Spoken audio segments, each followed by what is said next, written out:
Des expressions essentielles à retenir. Vous avez besoin d'un taxi? Exemple, vous avez besoin d'un renseignement? Ça tombe bien. Exemple, tu es là? Ça tombe bien. J'avais besoin de toi. Je travaille à mon compte. Exemple, il n'a pas de patron, il travaille à son compte. Ce sera 80 €. Exemple, ce sera 25 € la nuit. Le tarif officiel, exemple, le tarif officiel pour un taxi est affiché sur la vitre. Je préférerais un taxi officiel. Exemple, je préférerais un hôtel plus calme s'il vous plaît. Vous allez attendre longtemps? Exemple, sans réservation, vous allez attendre longtemps. Laissez-moi vous montrer. Exemple, laissez-moi vous montrer comment ça marche. Ce n'est rien, juste un petit cadeau.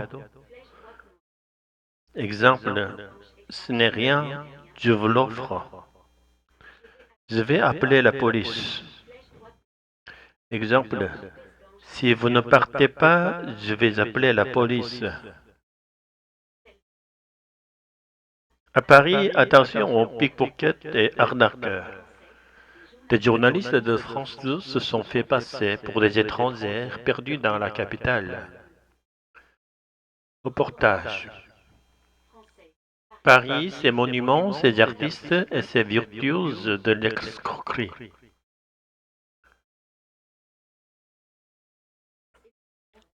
Des journalistes se sont glissés dans la peau des touristes étrangers pour sillonner la capitale à la rencontre de ceux qui aimeraient faire d'elle des pigeons. Tout commence à la sortie de l'avion à Roissy-Charles de Gaulle, 10 heures du matin. Avant même de sortir de l'aéroport, un homme interpelle les journalistes. Il se tient à l'écart et prétend être chauffeur de taxi et qu'il peut les conduire à Paris en 45 minutes. Faux taxi et arnaque à Montmartre. Le prix réglementé doit être de 56 €. Le chauffeur l'appliquera-t-il? C'est un faux taxi. Au moment d'arriver, il demande 80 € bien plus que le forfait réglementé et il est impossible d'avoir une facture. À Montmartre, sur les marches au pied du Sacré-Cœur, des hommes arrivent les poignets des touristes pour y tresser un bracelet avant de demander de l'argent. À l'aéroport Roissy-Charles de Gaulle, une journaliste jouant le rôle d'une touriste étrangère sort de la zone d'arrivée avec sa valise. Un homme l'aborde discrètement. Bonjour madame, vous avez besoin d'un taxi? Bonjour, oui, je cherche un moyen pour aller à Paris. Ça tombe bien, je suis chauffeur privé.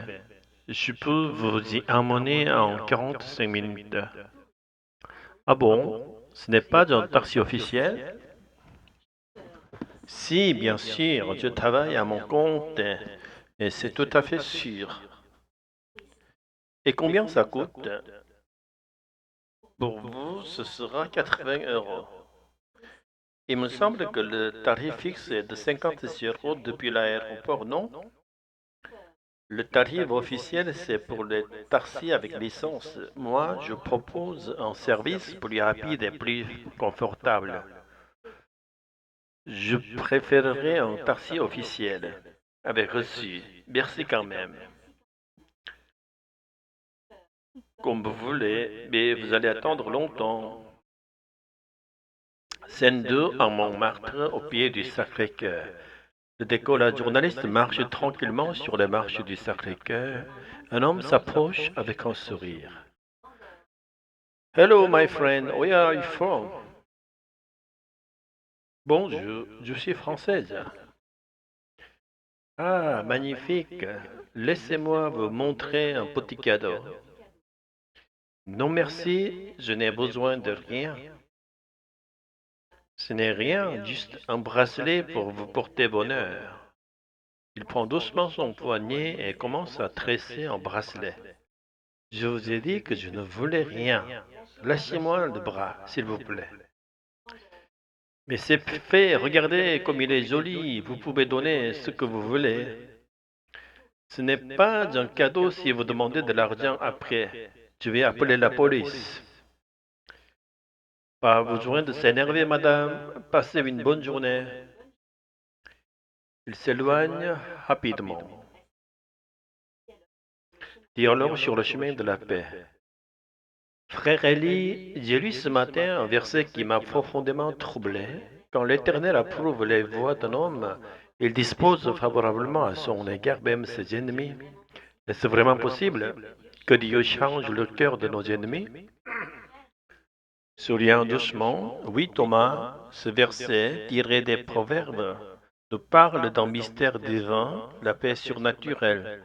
Ce n'est pas une paix que l'on fabrique à coup de compromis, mais une paix qui découle de l'approbation divine, de la faveur de Dieu sur notre vie.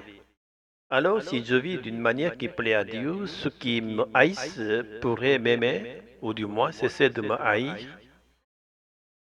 Ce n'est pas toujours si simple.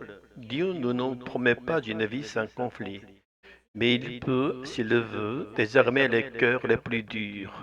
Regardez Ésaü, il voulait tuer son frère Jacob, et pourtant au moment de leur retrouvaille, il a couru vers lui, il l'a embrassé et l'a pleuré. N'était-ce pas la l'œuvre de Dieu? Réfléchissant, oui, je me souviens. Et Paul, lui aussi, c'était un persécuteur, mais Dieu l'a transformé radicalement.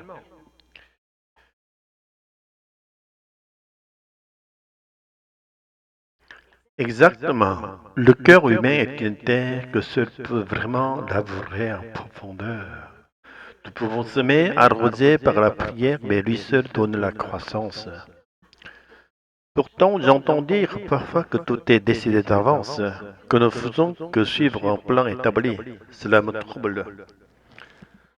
Annonçant la tête, c'est la vieille question entre la souveraineté de Dieu et la liberté humaine. Certains, comme nos frères calvinistes, insistent sur la grâce irrésistible. D'autres parlent de notre choix, mais tu sais, Thomas, ce qui importe, ce n'est pas tant le cheminement intellectuel que cette simple question. Marches-tu aujourd'hui sur le chemin de la vie? Lentement, le chemin de l'arbre de vie. Oui, tu en parlais dans un de tes enseignements. Ce chemin fermé après la chute, mais ouvert en Christ. Parfaitement. Jésus est la porte et aussi le chemin. Celui qui marche avec lui retrouve la vie. Et plus encore, il devient porteur de paix, témoin d'une réconciliation qui dépasse toute logique humaine.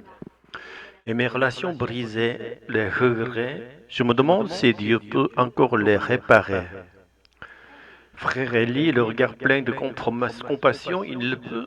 Il commence souvent par purifier ta parole consciente en te libérant de la culpabilité, puis dans le secret de sa grâce, il agit dans le cœur des autres. Ce n'est pas toujours visible tout de suite, mais fais-lui confiance. S'il a vaincu la mort, ne peut-il pas aussi guérir ton passé?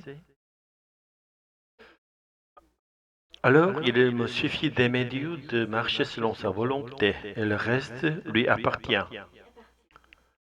Avec un sourire lumineux. Voilà la paix véritable.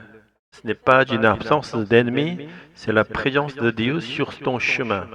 Et cette paix-là, nul ne peut t'enlever.